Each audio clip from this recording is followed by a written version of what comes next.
बोलिए शिव महापुराण की जय, शिव परिवार की जय हो। 7वां अध्याय संध्या चरित्र। ब्रह्मा जी बोले, हे मुनि, अब संध्या वहां से उठकर मेधातिथि के यज्ञ में पहुंची, जहां उसके तप और शिवजी के आशीर्वाद से उसे किसी ने नहीं देखा।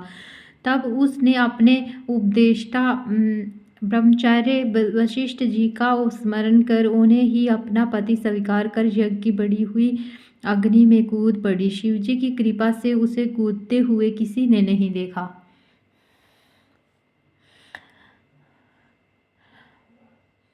पूरोडास हवा के समान उसका शरीर तत्क्षण भस्म हो गया। अग्नि ने उसके शरीर को जलाकर सूर्यमंडल में प्रवेश करा दिया, जिसे सूर्य ने व्यर्थ ही उसके शरीर के विभाग कर अपने रथ में स्थापित कर लिया, और उसके ऊपर का भाग रात्रि और दिन के बीच में होने वाली प्रातःकाल संध्या हो गई, और उसका शेष भाग पितरों की प्रसन्नता के लिए दिन का अवसान वाली संध्या हो गई। अरुणोदय के समय की प्रातः संध्या और सूर्यास्त होते समय की लाल कमल के समान साय संध्या होती है। उसके प्राण को दयालु शिवजी ने अपने दिव्य शरीर में स्थापित कर लिया।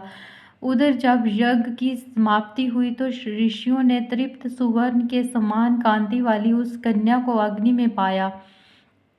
उसे मेधातिथि ने प्रसन्नता से यज्ञ के लिए विधिवत स्नान कर अच्छी तरह गोद में लिया, और उसका नाम अरुंधति रखा। मुनि ने उसे अपनी एक निधि मानी। शिष्यों सहित उसका अपने आश्रम में पालन करने लगे। जब वह 5 वर्ष की हुई तो ब्रह्मा, विष्णु और महेश ने आकर ब्रह्मपुत्र वशिष्ठ के साथ उसका विवाह कर दिया। उसके विवाह में बड़े उत्सव हुए।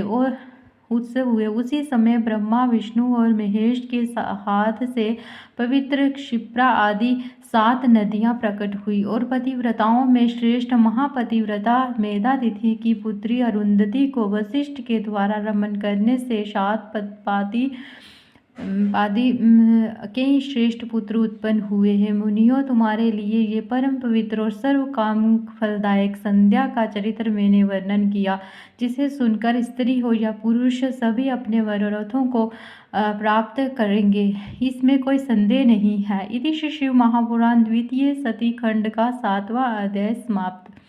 बोलो शिव महापुराण की जय, शिव परिवार की जय हो।